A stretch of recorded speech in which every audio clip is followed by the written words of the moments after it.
La editorial francesa de Femme, Antoinette Fouque, acaba de publicar en versión bilingüe Procedimiento, Memoria de la Perla y la Ribera, libro de la escritora y poeta argentina Susana Romano Sued, en el que aborda el tema delicado de la tortura que sufrieron decenas de mujeres durante la dictadura argentina en los centros de detención de La Perla y La Ribera en la ciudad de Córdoba, en los que la autora estuvo precisamente internada cuando contaba 30 años.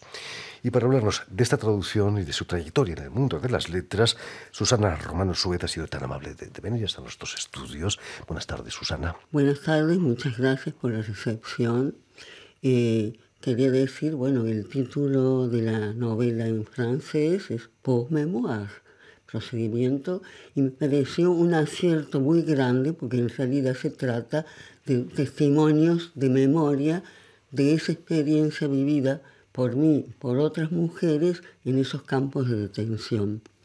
Y estoy realmente muy feliz de esta producción de la editorial de Femme, a quienes le agradezco enormemente, incluso el coraje de haber hecho una publicación bilingüe, ¿no es cierto? Que no es común. Bella publicación, además. Bella publicación. Permíteme, Susana, que explique antes que nada que has nacido en la ciudad argentina de Córdoba en 1947, donde en 1971 te licencias en Letras Modernas y en el 81 en Psicología, y que además eres doctora en Filosofía por la Universidad Alemana de Mannheim. Naces en el seno de una familia multilingüe, se habla en tu casa árabe, ladino, hebreo, yiddish, inglés, francés. Aprendes a traducir antes que aprendes a hablar, casi, Sí, ¿no? se podría decir que sí, porque cuando yo era muy pequeña, antes de leer y escribir, que comencé muy temprano a hacerlo a los 4 años, mis tías, mis padres cantaban en esas lenguas, pero el árabe no me lo traducían, porque era la lengua secreta de mis padres. Es decir, que lo que yo aprendí en esas lenguas fue, digamos, pillando de algunas cosas, o de algunos tíos, o de algunos primos que sí lo hablaban mayores que yo, pero la lengua en sí no la aprendí ahí, pero sí otras, porque mi padre sobre todo era multilingüe y tenía un amor por las gramáticas, por las escrituras, y eso es una transmisión muy directa. ¿Es cierto, Susana, que ya en la escuela primaria escribes poesía? Sí, la verdad que sí. No creo que haya que exagerar mucho eso, pero en la escuela primaria tenía muy buen concepto de parte de los maestros de lengua y literatura. Entonces siempre yo escribía algún poemita pequeño de ocasión, del atardecer, del amanecer, de la tormenta, ese tipo de cosas. Pero mi primera publicación fue en una escuela secundaria, en un liceo de Estados Unidos, donde pasé un año, que fueron unos poemas en inglés, en Woodbridge, New Jersey, y ahí fue la primera vez que fui publicada, en inglés tan luego. Cambiar de idioma para ti era como cambiar de camisa, ¿no? Bueno, no tan fácil, pero sí un desafío muy, muy atractivo para mí, que yo siempre, digamos, he recibido con una fuerza y con un encanto que me ha posibilitado leer, escribir y traducir naturalmente de otras lenguas.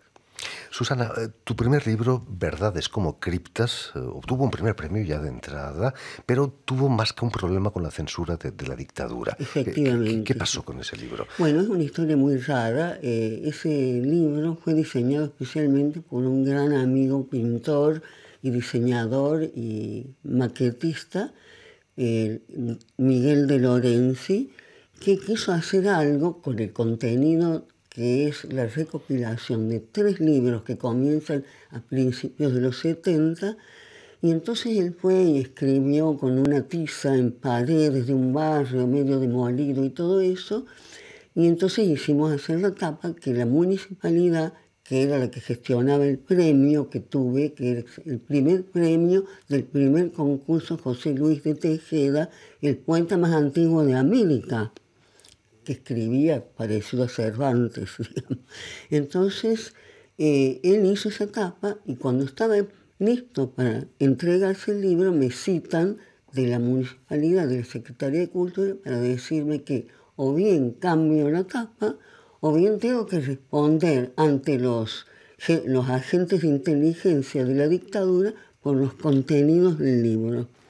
Entonces yo, que ya había pasado por el secuestro y la liberación y todo eso, tuve un miedo terrible y le dije a Miguel, que le decíamos Cachoito, que cambiáramos la tapa. Entonces lo que se hizo fue duplicar la contratapa.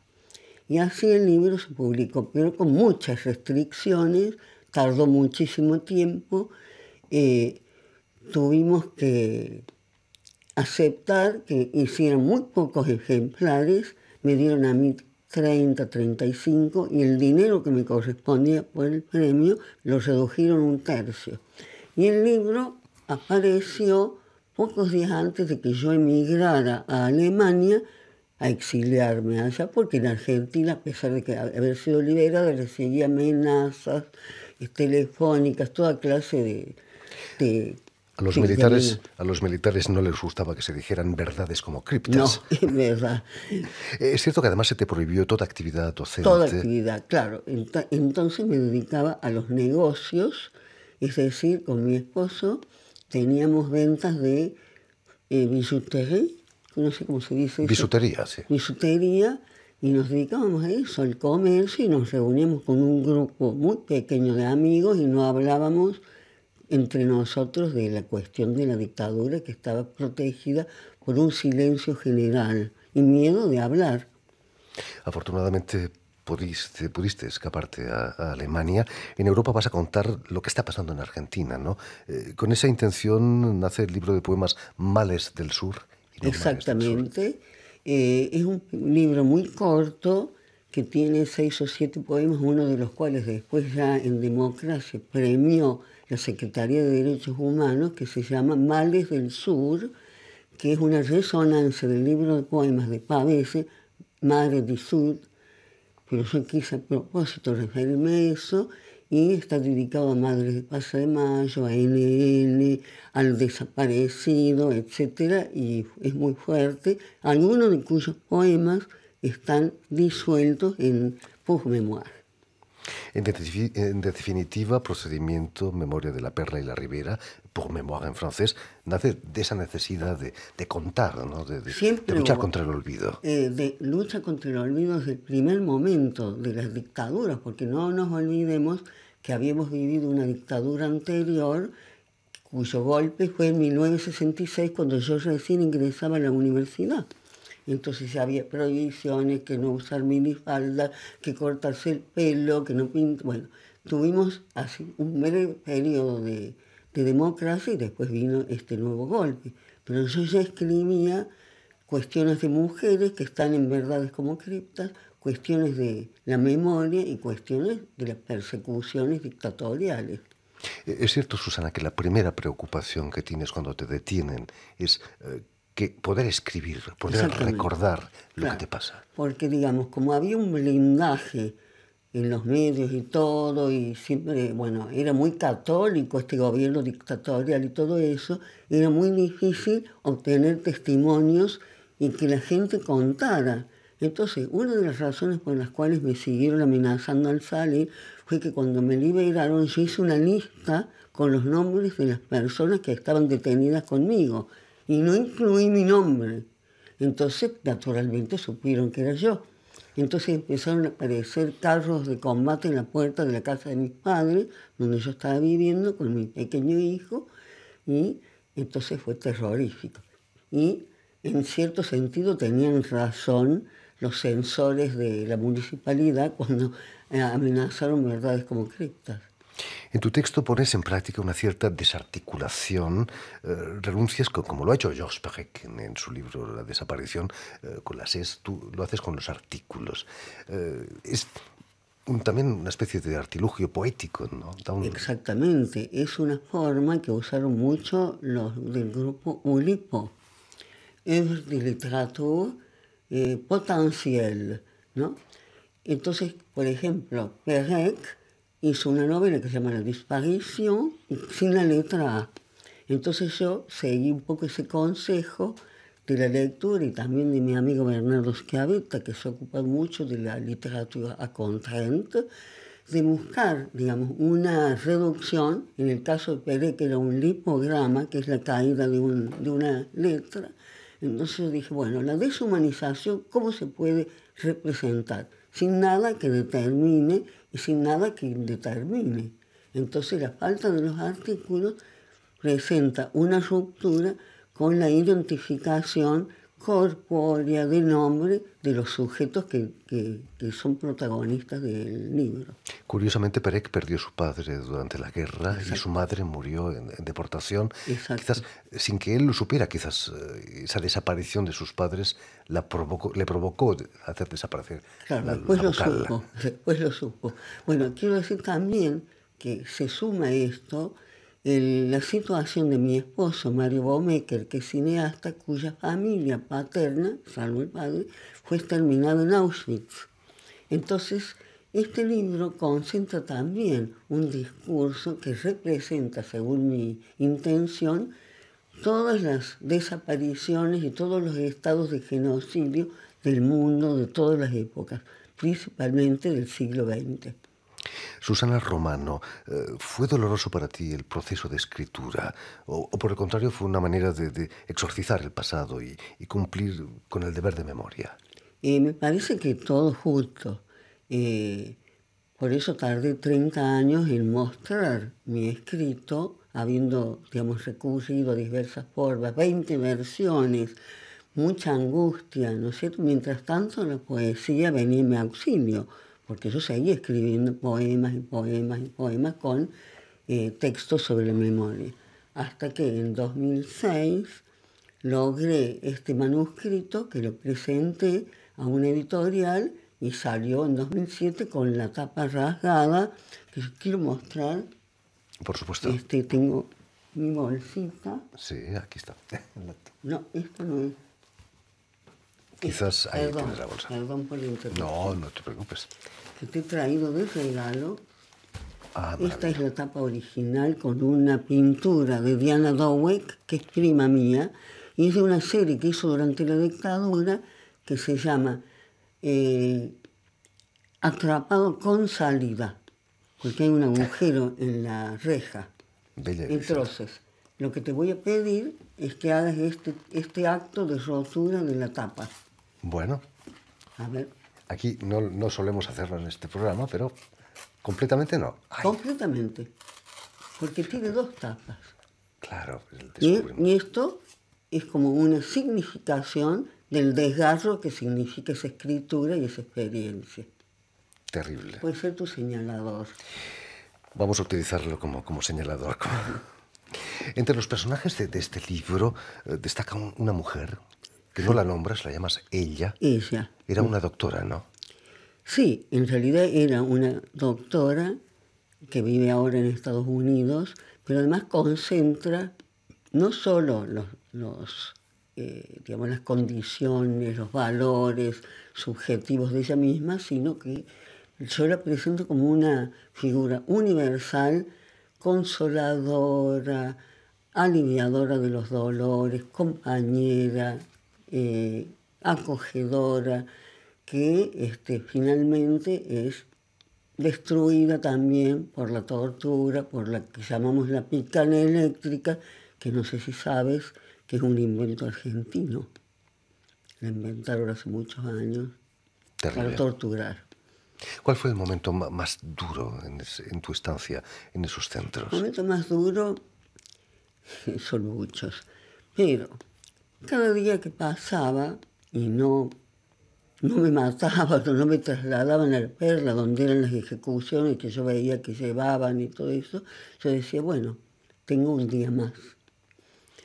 Y en un momento dado había como un ritual, cuando liberaban a las mujeres, a la gente en general, que era ponernos en un calabozo, aislados de todos, para no tener información de último momento que uno pudiera retransmitir en libertad.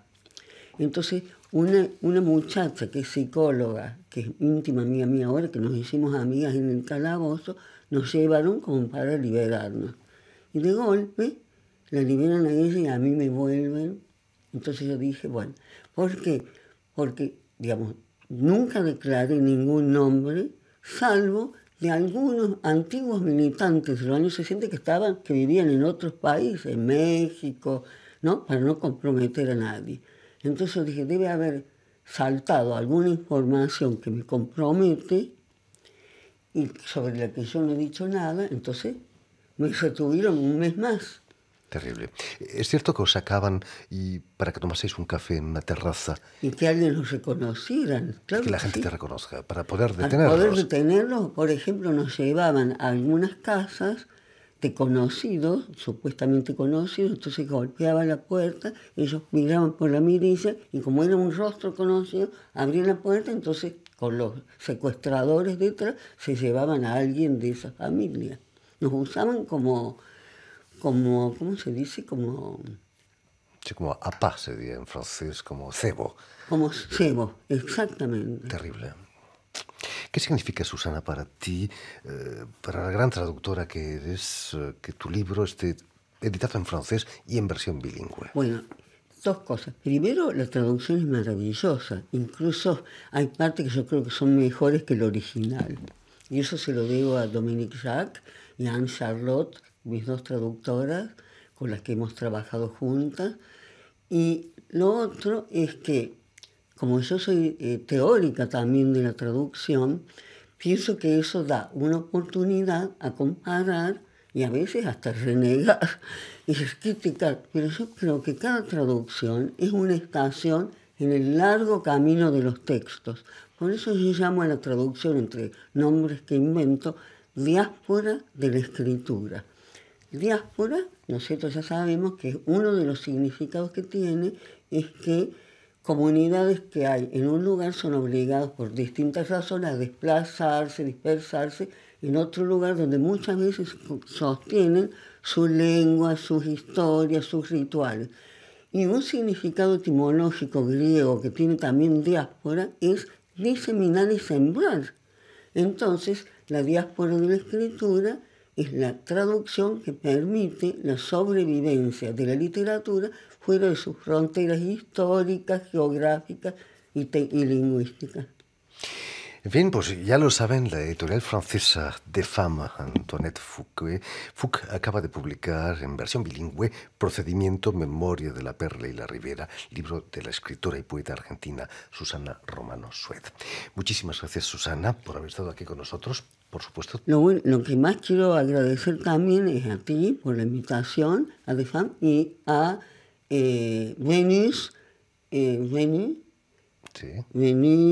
Curie-Gat, que me ha otorgado el premio al mejor libro de poesía traducido ayer en la Maison de la Poesía. Es lo que quiero agradecer, algo que me supera emocional y intelectualmente. Ahí queda dicho. Y si quieres volver a escuchar íntegramente este programa o verlo en vídeo, porque hoy la radio se puede ver, lo puedes hacer en las redes sociales, en el famoso YouTube o también en nuestra página web RFI en español, que también la tenemos. Y permíteme también dar las gracias a Elena Abril, quien ha estado ahí detrás de los cristales, atenta a que todo salga bien en este programa. Y también saludar a nuestros oyentes en Buenos Aires que nos escuchan a través de Radio Cultura. Bueno, muchísimas gracias. Gracias de nuevo, Susana, y mucho éxito. Un encanto, gracias.